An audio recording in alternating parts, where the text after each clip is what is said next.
लोभ विनाश का कारण है। एक नगर में एक सन्यासी रहता था। वह नगर में भिक्षा मौककर गुजारा करता था। भिक्षा में मिले अन्न में से जो बच जाता उसे सोते समय अपने भिक्षा पात्र में रखकर खूंटी पर टोक देता था।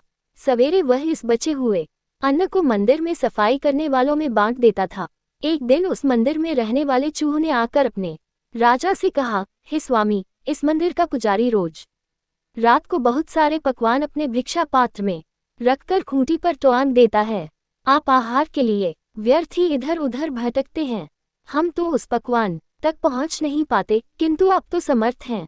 आप उस भोजन तक पहुंच सकते हैं। इस भिक्षा पात्र पर चढ़कर आप पकवान का आनंद लीजिए। आप चलेंगे तो हमें भी आसानी से पकवान का आनंद मिल जाएगा। ये सुनकर चूहों का राजा झुंड के साथ वहां जा पहुंचा जहां खूंटी पर भिक्षा पात्र टंगा था। वह एक ही उछाल में खूंटी पर टंगे भिक्षा पात्र पर जा चढ़ा।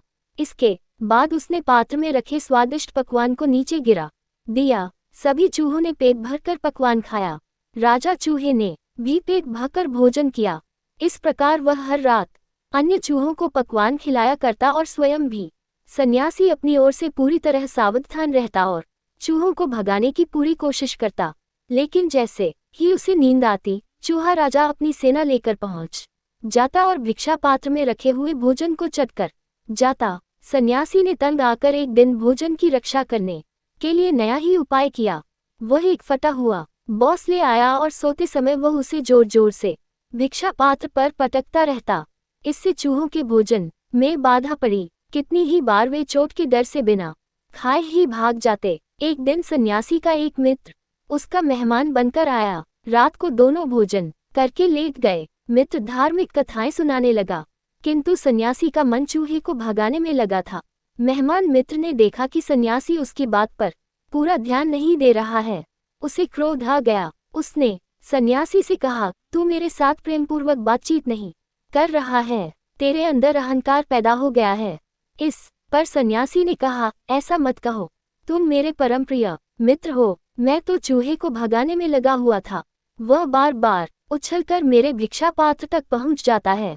मित्र ने कहा, आश्चर्य है कि तुम एक चूहे को नहीं समझ पाए। ये चूहा अवश्य ही धन संपन्न है। इसे धन की ही गर्मी है। तुम्हें चूहे के आने जाने का मार्ग मालूम होगा। तुम्हारे पास जमीन खोदने का कोई औजार हो तो निकालो। सन्यासी ने कहा, मेरे पास लोहे की एक कुदाल है। दोनों मिलकर चूहे के बिल तक पहुंच गए और बिल खोदकर उसकी सारी धन दौलत निकाल लाए। सन्यासी के मित्र ने प्रसन्न होकर कहा, अब तुम निश्चित होकर सो। वह दुष्ट चूहा इस धन के बल पर ही इतनी ऊंची छलौग लगाया करता था। धन न रहने से उसका बल टूट गया है।